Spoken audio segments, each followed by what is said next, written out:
Hello, what's up guys? Welcome back to my YouTube channel. So in today's video, we're talking about everything you need to know if you are planning to move from your home country to Germany for your studies. What I would do if I was back home and I'm planning to come to Germany to continue my education. So if you're ready for this video, stay tuned. Welcome back guys once again. So if you're new to this channel, my name is Promzy. I'm a Ghanaian based in Germany, currently working, no longer a student. I came to Germany as a student and I successfully completed my education and I'm working full-time here in Germany. On my channel, I give tips like this to international students who want to come to Germany and pursue their education or continue their education. So if you like content like this, then you should definitely consider subscribing and joining the community. Okay, so I'm back in Ghana. I'm done with my uni, doing my national service probably, or I'm done with my service and I'm considering moving outside the country to come to Germany to further my education. What are the things I'll put in place to ensure that this process is very smoothly? My visa, my school application, the transition goes through smoothly. So the first thing that I'll do is to watch content like this of people who have already been through the process. This is a two-edged sword because it has a positive side and a negative side. The positive side is people have passed through the system already and they kind of know how the process is. When I was moving to Germany, I think there weren't a lot of YouTubers doing this content. I saw one guy, David. I'll put the link to his channel in the description below. So I watched him and it helped me somehow with the visa application process. Now there are lots more of amazing people who create content about the transition from home country to Germany, like myself. We have Firdaus, we have Ades Place if you're from Nigeria, we have Evasam, we have Amare, we have a lot of amazing people. I'll put the link to their channel in the description below so that you can go and watch their content. And I think watching and consuming content like this somehow help you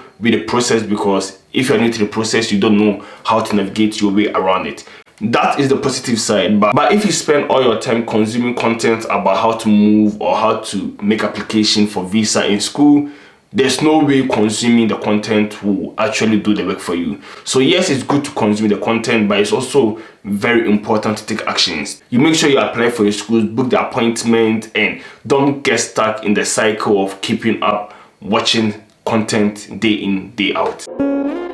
Okay, so if I'm planning to move to Germany for my education, one thing I would do is to also learn the language. I know the process takes a long time, and whilst you are starting the process of looking for school, visa appointment, visa application, I will also simultaneously use this time to study the German language. As the embassy has already recommended, it's not a requirement, but it's highly recommended that you have at least A1 if you are moving to Germany for your studies. It's not a requirement, but it's highly recommended by the embassy. So I'll make it my goal to at least have the A1 certificate. If you are done with your A1 certificate and you are still not through with the process of applying for school and your visa is not ready, you can still continue to do your A2 and B1. There is no negative side of learning the language before moving here. The influence of the language can only be positive. So yes, I'll make sure I learn the language, at least have A1 before I land in Germany.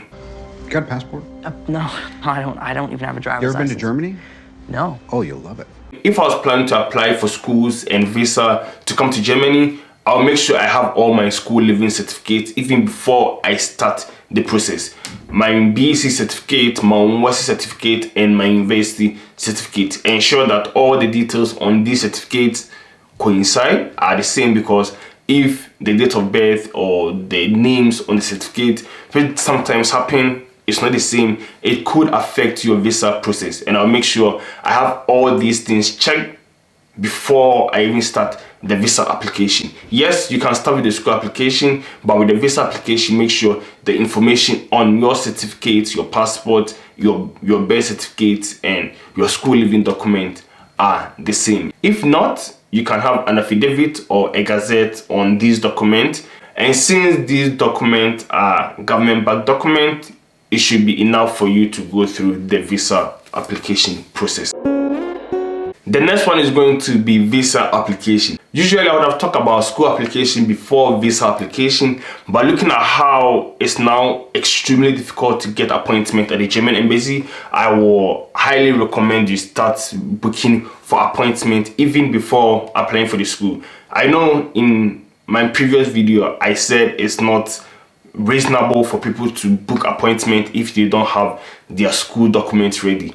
But now, because people have to wait for like 8 months and almost 2 years to get an appointment, I think it will be more sensible to prepare for the visa appointment even before you start the school application. Yes, this will put more pressure on the embassy, but since there's no way to go around it, you can't get school and not wait for 2 years to get an appointment. It's better to start with the appointment process and start with the school process later on. I know the German embassy in Accra has promised that the system will be made better starting next month, which we don't know the new process yet. But since finding an appointment at the embassy is a bigger problem now, I will make sure I tackle the appointment problem earlier and be on the waiting list whilst I apply for the school, so that by the time I get my admission, at least I wouldn't have to be waiting for 18 months to get an appointment at the embassy. Okay, so to the most important one, the school application. Without having been accepted in a school in Germany, you can't come to Germany to continue education. So you have to apply for your school. I've done a couple of videos where I took you guys through the application of schools, the Uni Assist and the DAD website. I'm going to put a link in the description below so that you guys can go through it and understand how the school application process is done. One other thing I would like to tackle from the onset when I'm planning to come to Germany is the finance. If I'm not coming to Germany on scholarship, or I don't have anyone in Germany to do the formal obligation of affiliation and clearing for me, and I have to open a block account, I think I will start preparing myself for that, because 11K is not easy to come by nowadays. So the finance should be done simultaneously. This is not in any order of importance, but I will make sure I have the block account amount in mind and working towards to get the 11K euros in a block account, because without meeting the financial requirements, you're not going to get a visa. It's either you're going in with the scholarship, formal obligation, or blocked account.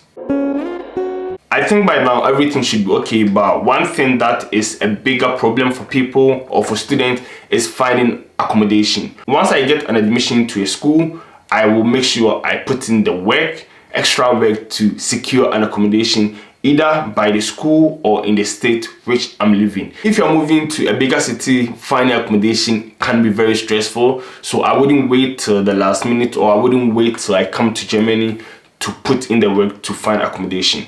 I will start applying for accommodation once I get a confirmation or I get accepted into a university here in Germany. Okay, so I've realized that a lot of people consume my content, but not a lot of people are subscribed to my channel. So kindly hit the subscribe button and join the community. Okay guys, so we've come to the end of this video. I hope you find this video very educative. If you did, don't forget to like, subscribe, and put a nice comment in the comment section. Like always, the name is Promzy and I'm signing out. Peace.